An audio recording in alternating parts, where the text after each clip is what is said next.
the kinds of tensions that have been there between Washington and Tehran. Now, Kenya finds itself navigating very, very important economic ties with Iran. We're talking tea exports, we're talking road construction equipment and everything in between. So what does this relationship between Kenya and Iran mean to you and I as ordinary Kenyans? Joining me live tonight is the ambassador from the Islamic Republic of Iran to Kenya, Dr. Ali Gholampour. Karibu sana. Thank you so much. How are you? Asante sana. Thank you for having me here. You're welcome. In your lovely program. Thank you so much. Perhaps I should say, Khosh Amadid. Khosh Amadid. Yes. Karibuni. You're welcome. Welcome. Yeah, You're welcome. Thank you. Yeah. You're welcome. Thank you, sir. All the best. Now, many Kenyans only know about your country through newspaper headlines or news headlines and so on. In a minute, would you care to introduce Iran to the ordinary Kenyans that are watching us tonight? Yeah. Talk to us. That's a very good question, a very elegant question, actually.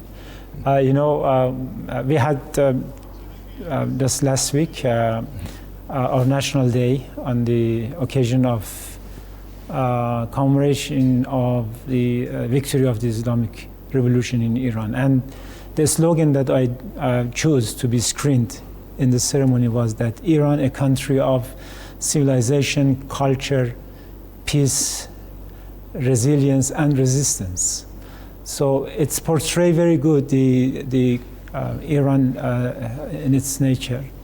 You know, Iran is the oldest civilization on the earth, and the first political system has been shaped in Iran 7,000 years ago. And through this journey of history, Iran has experienced a lot of up and downs, you know, wars, friendships, and alliances. But what make very bold the Iranian character throughout the history is culture, art, poem, and peace. Peace-seeking behavior. So this is what I can tell you, but geographically speaking also, it has been located in a crossroads, west to east, north to south.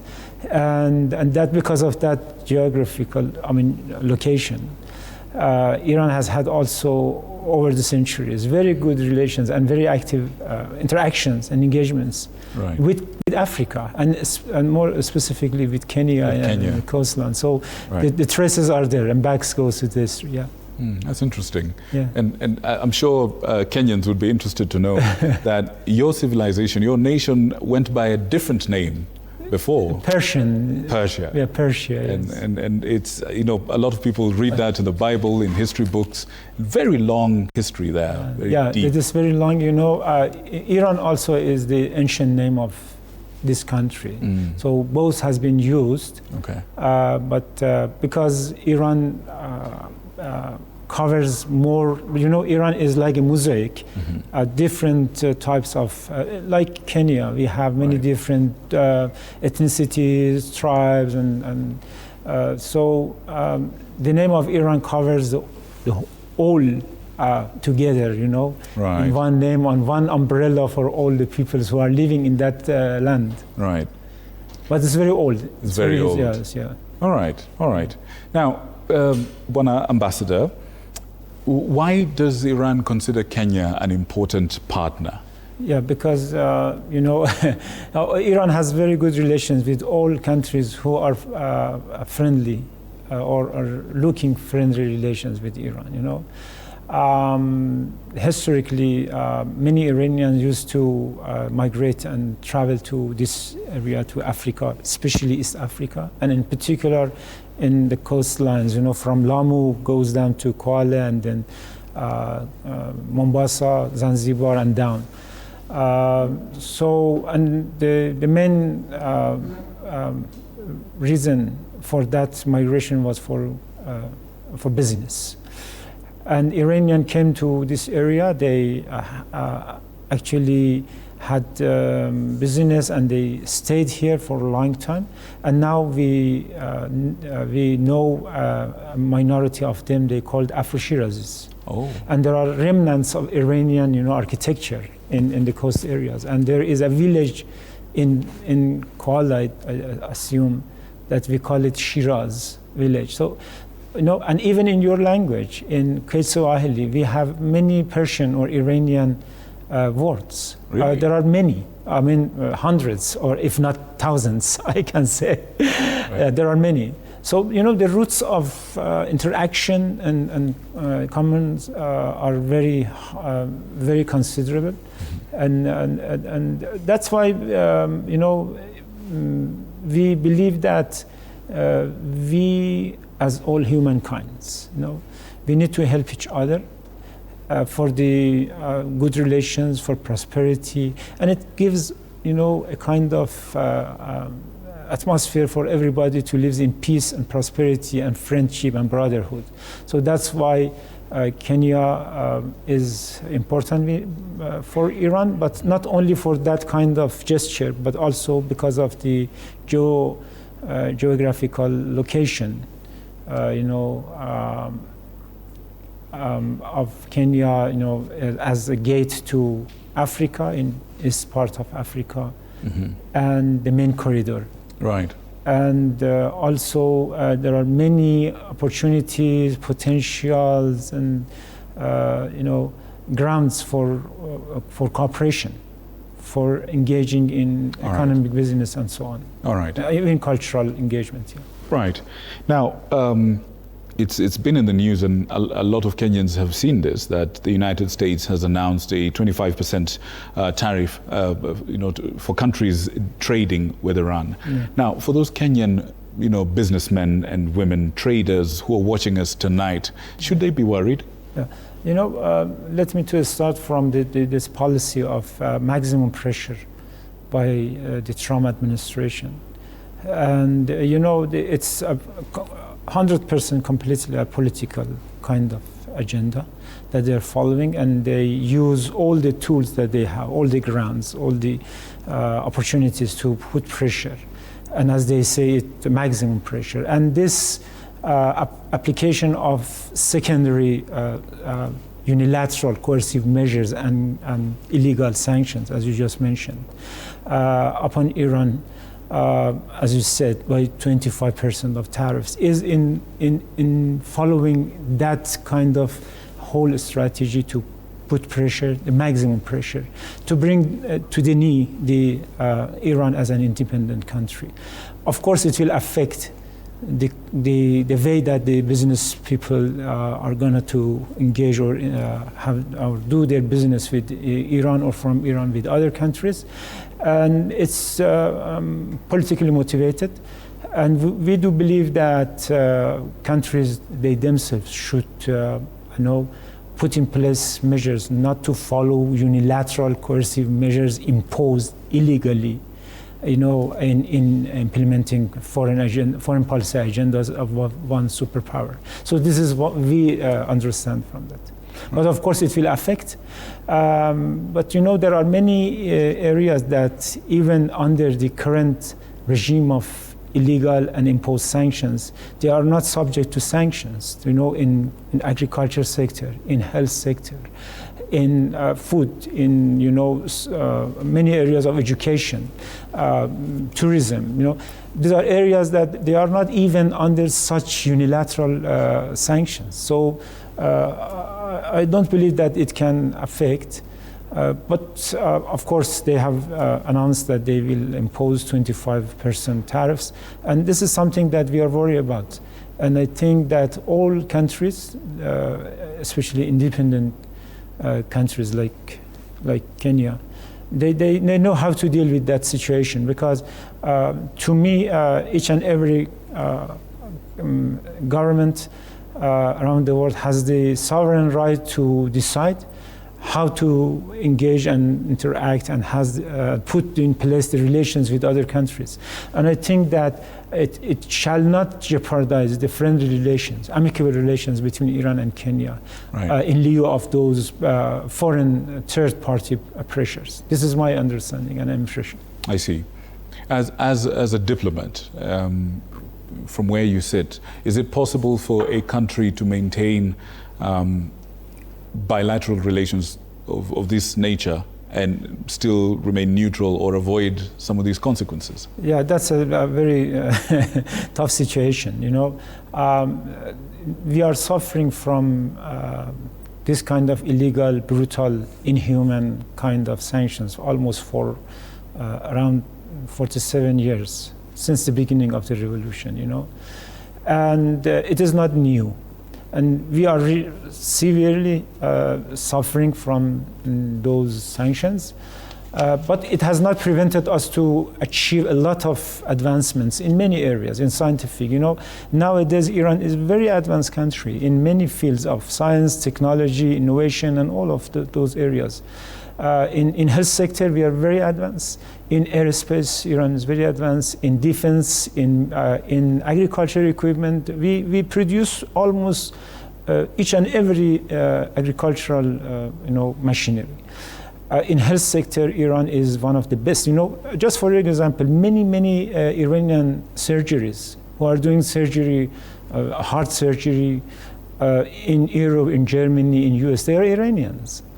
And they do their work, their treatments in Iran, and they go and back, So right. There are many. But of course, when it comes to the relations between Iran and other countries, and including Kenya, it will affect and it will prevent. And the best example for that is the banking system. When there is no banking system existing for financial transactions, of course, it will create a lot of barriers for business people and doing business. That's right. Now, still on matters business. A huge percentage of Kenyan business with Iran is tea. It's the tea exports that we've got, and there were problems before, problems around quality and licensing. Some disputes around that. There are people who are watching us right now that are Kenyan farmers. Yeah, I know. And I'm sure they're very interested to hear from you. Yeah, have those issues been dealt with, and has trade changed before the dispute and now? Can you be able to give some numbers and direction? There is no dispute on this issue, actually. Let me to clarify a bit on that. Please. It is a corruption case in Iran happened by a company who used to import tea from Kenya. And that company and the people who were involved in that kind of trade, they misused the public financial resources. That in Iran, tea is considered as a strategic commodity, because tea is consumed by the Iranians on a daily basis. Several cup of teas, each and every person, and so it's very important consumption commodity for Iranians, and that's why the government subsidized the importation of. But Iran also produces tea, but it's not enough. It doesn't satisfy the market demand. That's why we go for suppliers outside. And one of the major and main exporter of tea to Iran still is Kenya, because of the tea of Kenya is very, in terms of quality is very high. The taste is something that Iranian people, they love it, and they know it very well. But the point is that case of corruption happened in that company, or those who were involved in that business, misusing those resources, and that was more than almost $3.5 billion. So the amount is very huge. And that's why they brought all those people who were accused or committed those corruption or were involved. They brought to the court and judicial precedents. And then during that judicial process, they were, they got their verdicts, and they were, prisoned. Many of them, they had to bring back the money that they have got, and all the assets that they have purchased by using that, the money amount. illegal. And so that's a one background. and then one Kenyan company was partner to that Iranian side. Right. And now for resolving this issue, because our judiciary needs kind of information, needs a kind of cooperation for dealing with that specific case, because that's historically unprecedented case in Iran in terms of the amount of money that has been misused. Just for your information, 2 ministers in Iran has been, get their verdict for prison. Right. And that's why we are expecting from the Kenyan government to extend their good offices and cooperation to help our judiciary to deal with this case on this particular matter. But the good news was that we had a 7th round of joint cooperation commission session in August 2025 in Nairobi, and a big delegation from Iran participated in that round of commission session, and also from the Kenyan side, we had very high level delegation led by His Excellency Honorable Mudawadi, the PCS. Right. And then through that commission session negotiations, they came to this kind of creating a working group, joint working group. And now that joint working group is doing its business. Recently we had a visit from Iran by the Kenyan delegation. Right. They had 2-3 rounds of negotiations, and I'm very much hopeful that through that channel we can resolve this issue very soon, because I know how important it is for both sides, not only for Kenyan exporters or people who are doing agriculture in tea, but also for Iranian, because we consume it. Right, right. And there's a question here that's come from some of our viewers. Now, we understand that there's a lot of Kenyans that work and live in the Middle East, and in these days of tensions, in different parts of the country, families are concerned about the safety of their kin. As the ambassador for the Islamic Republic of Iran, what can you say to these families that have people living and working in your country? Are there, corporations or organizations that are focused on things like, evacuation, for instance, or coordinating efforts to be able to make sure that their families are safe? What can you say to the Kenyans that are watching? Briefly, please. Of course, this situation is very dynamic and volatile now in the region. In the Persian Gulf region, in the Middle East. You call it Middle East, but we call it West of Asia, because I will come back to that terminology which you have borrowed from the colonialism era, which is wrong. We don't have Middle East. We have East Asia, we have North Africa, we have Central Asia, South Asia, specifically. Yes. But, first of all, we should pray that U.S. administration and Israeli regime, again, they will not miscalculate and commit aggression, military aggression against a big country like Iran, and big and strong country of Iran. Because just today in Geneva, we were involved in negotiations, and we were on the table of negotiations. And as we have been informed, good result has come.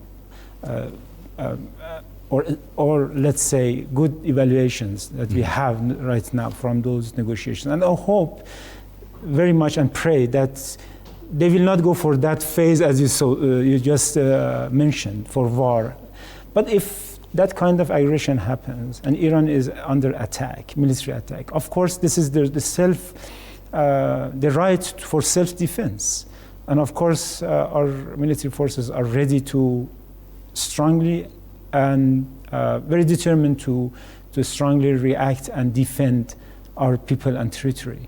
So under such scenario, as you mentioned, of course there would be very good plans for all the civilians to be protected, and all the corridors for evacuation, as you mentioned. So these have been foreseen from the authorities. And I hope that will not get that stage. I hope so too. I hope so too. Because I wish always for peace and security and prosperity for all. Absolutely. Including our region and our region as well. Yeah. All right. Just if such a total war happened, then the effect is very heavily, even for Africa and Kenya, because of at least for food security and energy security. And I will get back to this issue. All right, sir. Now, I'm informed that by my team that our time is up.